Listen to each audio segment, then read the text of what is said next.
Hello students, welcome back to the classroom point. In our today's class, we are going to discuss the factors affecting the rate of reaction. So this video may be too lengthy, so that we are going to divide this video into the two parts. So in first video, we shall discuss the some factors that are going to affect the rate of reaction, and the second video we are going to discuss the remaining concepts. And moreover, in our previous classes, we have already introduced the what is rate of reaction. So if you don't see that video, better watch that video and come back to this video. So let's begin the class now.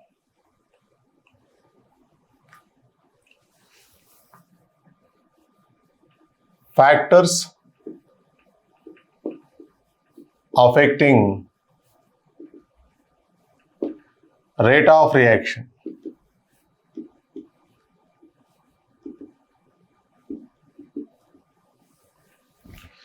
So usually the speed of the reaction or rate of the reaction is influenced by the some factors. So let us see those factors first. So the first one is nature of the reactant.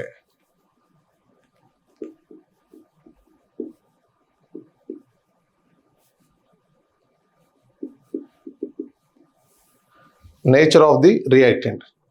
So reactions are of basically two categories based on the type of the bond they are having. So here reactant molecules could be ionic molecules or else covalent molecules.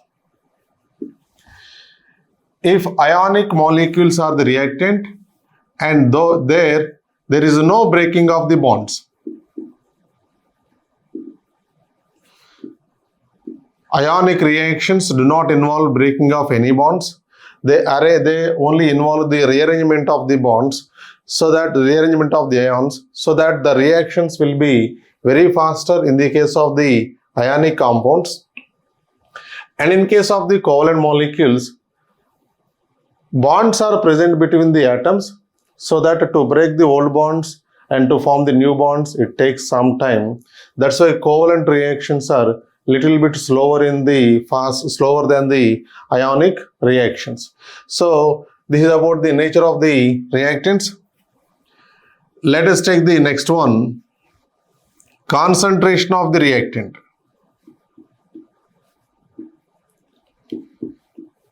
Concentration of reactant.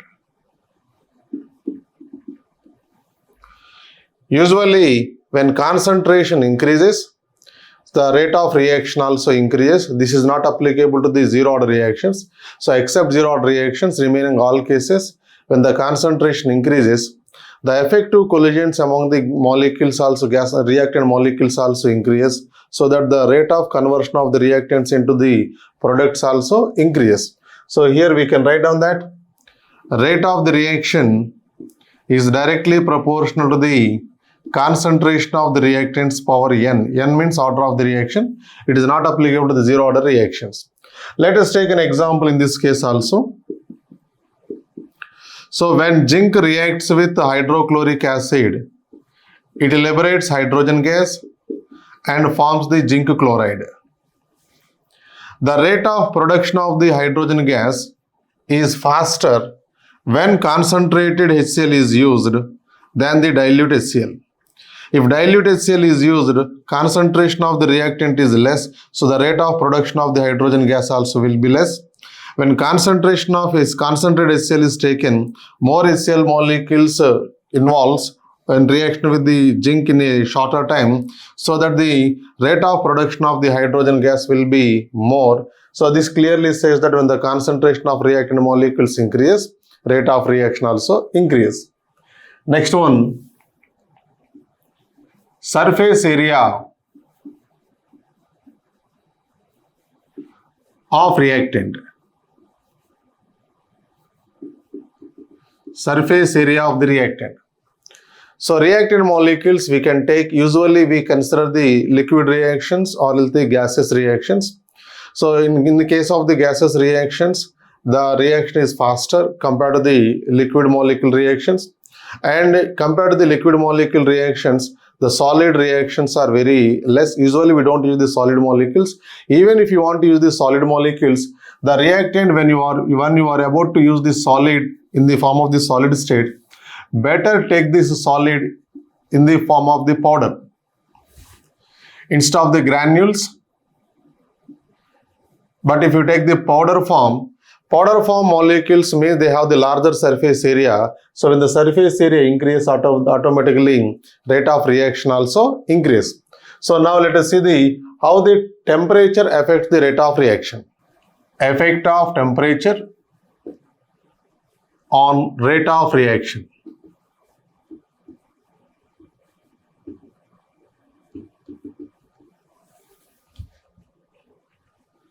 So usually when temperature increase, the increased temperature in most of the cases helps in breaking of the bonds so that the reactant molecules can easily be converted into the products.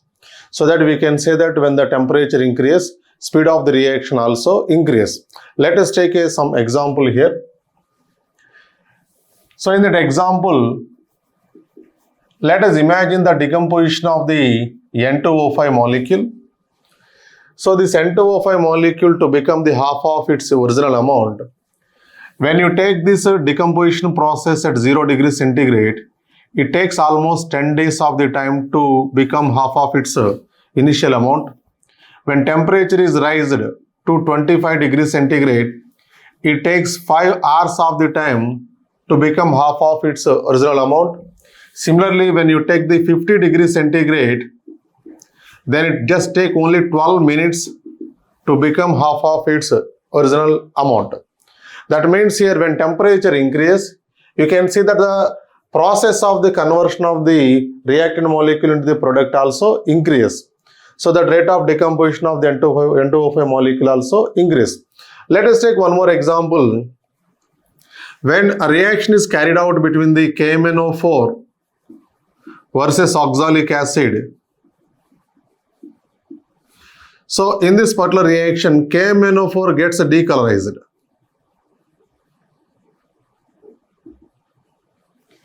So this decolorization process, if you carry out the same reaction at two different temperatures, at low temperature, it takes lot of time to carry out the reaction, so that the decoloration process also takes very longer time. But when temperature is increased, when you are conducting this experiment at the higher temperature, then the rate of decoloration of the KMnO4 molecule also increase. That means the reaction is going to happen faster rate. That's why it gets completely decolorized. So these suggesting that when the temperature increase, rate of the reaction also increase. But how many times usually rate of reaction increase, and what is the exact relation between the rate of reaction and the temperature? So that can be understood by taking the temperature coefficient. So temperature coefficient says that for every 10 degrees centigrade rise of temperature, the rate of reaction increases by 2 to 3 times. So this we can write down as K at T degrees centigrade plus 10 degrees centigrade divided by K at T degrees centigrade is approximately is equals to 2 to 3 times. This can also be represented as K at 35 degrees centigrade divided by K at 25 degrees centigrade is approximately is equals to 2 to 3 times. That means when temperature increases by for every 10 degrees centigrade of rise of temperature, the rate of reaction usually increase by 2 to 3 times. For example, in a particular reaction, the reaction started at 25 degrees centigrade and up to the temperature has been increased to the 55 degrees centigrade. Then the question is, how many times the rate of reaction is increased? In these cases, we have to calculate the, first of all, how many times the temperature is increased. So higher temperature minus lower temperature, that is 55 degrees centigrade minus 25 degrees centigrade divided by 10 degrees centigrade. Why? Because the difference is we are calculating for the 10 degrees centigrade. So that here you will get the 30 by 10 is equals to 3. So 3 is the value, and now temperature coefficient now means the type of reaction, and now rate of reaction increase by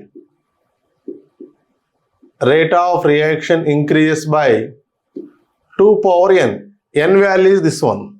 So that here we can write down that 2 power 3 that equals to 8 times the rate of reaction increase when a reaction temperature is changed from 25 degrees centigrade to the 55 degrees centigrade. So this we can understand by taking the same reaction, the same concept in the form of the graph also. So let us take on graph. So on y-axis, let us take the number of molecules, ratio of the number of molecules that we are going to represent in the form of the number of molecules with energy divided by total number of molecules. That means usually this says about the fraction of molecules. Fraction of molecules with a higher energy that I am going to take on the y-axis. So on x-axis, let us take the kinetic energy of the molecules. So let us imagine when a reaction is taken at T degree centigrade. This is the graph. We are going to get the T degree centigrade. These mean number of the molecules at this temperature. The highest number of molecules are having this much kinetic energy, and the least number of molecules are having this much of the maximum amount of the kinetic energy. X-axis. So these mean number of molecules are present.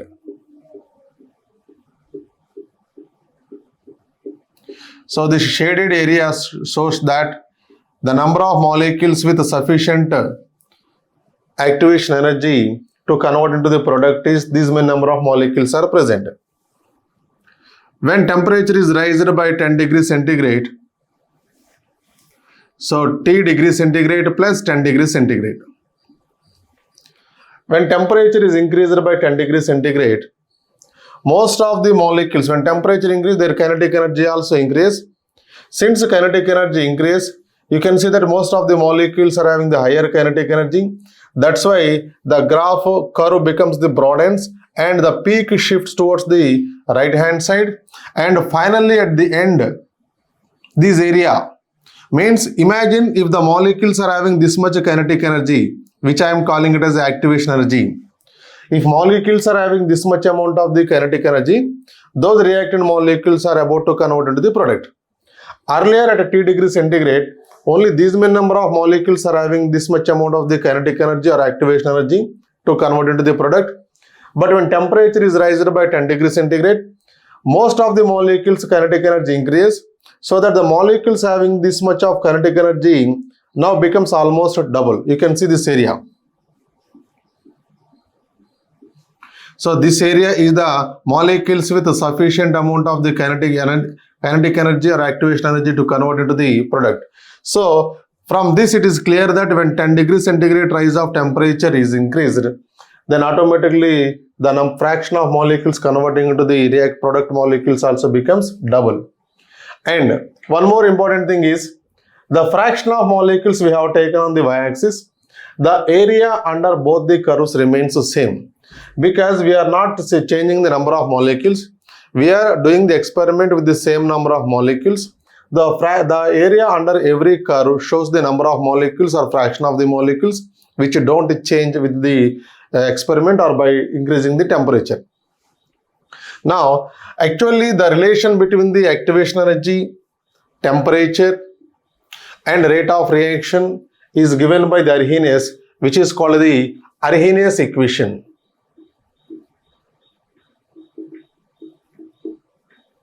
So let us see the Arrhenius equation. Arrhenius has given the relation among these values. He said that the rate constant or specific rate is directly proportional to the e power minus EA by RT, where EA is known as the activation energy,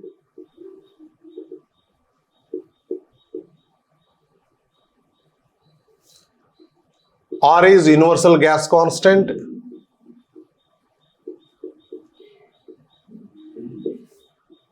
T equals to temperature in Kelvin, K equals to specific reaction rate.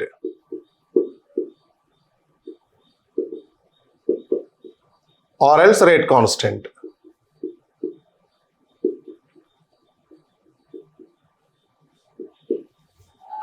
Now let us try to replace this proportionality symbol using the constant. So that is K equals to capital A into e power minus EA by RT, where A is the Arrhenius factor or Arrhenius constant, which is dimensionless. For a particular reaction, the value of A do not change. But when the reaction changes, the value of A also changes. Now, let us take this logarithm on both sides. So, we get that log K equals to log A into minus EA by R into 1 by T. Now, here we can draw the graph between the log K versus 1 by T. So, y equals to mx plus c format. So, here we can get the graph, that is log K is on y-axis and 1 by T on the x-axis. So, minus negative slope, it comes like this. This area shows the log A and slope is equals to minus EA by R. Or else you can substitute, you can take the 2.3 base 10 logarithm also. Then it becomes log K equals to log A minus EA by 2.303 R into 1 by T. So when the graph is taken versus log K now, here 1 by T, then this intercept value could be equals to log A, and now slope becomes, graph representation is same, minus EA by 2.303 R. Now let us try to take this concept again and how this activation energy and temperature affecting the log K value. So let us consider two different temperatures.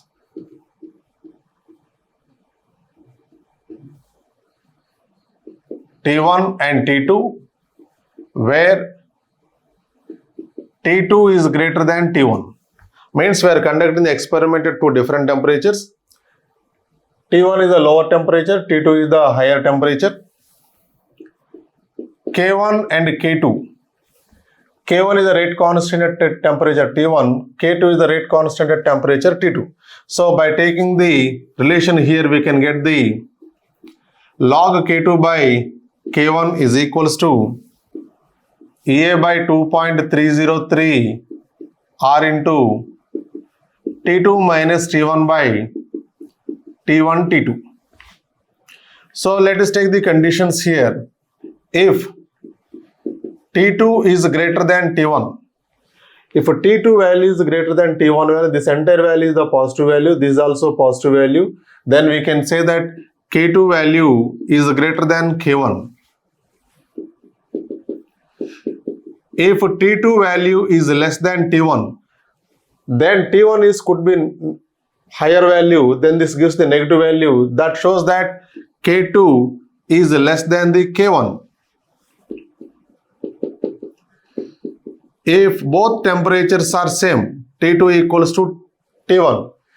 So T2 and T1 is equals to same means this becomes completely 0, because if you take 10 degrees centigrade, 10 degrees centigrade, it will be 0. So this entire term becomes the 0. Now log K2 by K1 is equals to 0. Log, if you send the other side, becomes the anti-log. So here we can write down that log K2 by K1 is equals to 0. K2 by K1 is equals to anti-log 0. Anti-log 0 value is equals to 1. So that K2 by K1 is equals to 1. Then K2 is equals to K1. So condition is now K2 is equals to K1. That means when temperature don't changes, reaction constant value also do not change. So it clearly says that when temperature increase, rate of reaction increase. When temperature decrease, rate of reaction decrease. When temperature is not changed, rate of reaction also do not change. Now let us try to know what is the terminology, this one. E power minus EA by RT. e power minus EA by RT is known as Boltzmann factor.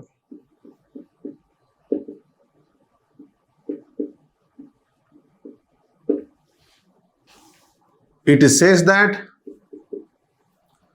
fraction of molecules having kinetic energy greater than activation energy. If activation energy is less and the molecules are having more than the activation energy, then the reaction could be very faster. The reaction takes place very faster. That means when this entire value says that molecules are possessing the higher kinetic energy than the activation energy, that clearly says that when the value of this one increases, rate of reaction also increases. So that we can write down that rate of reaction is directly proportional to the minus EA by RT. So in this way, we can get the relation between the temperature and the rate of reaction. It is clearly says that when temperature increases, the rate of reaction also increase. So remaining factors we shall discuss in the coming classes. I hope you understand this video. So thank you one and all.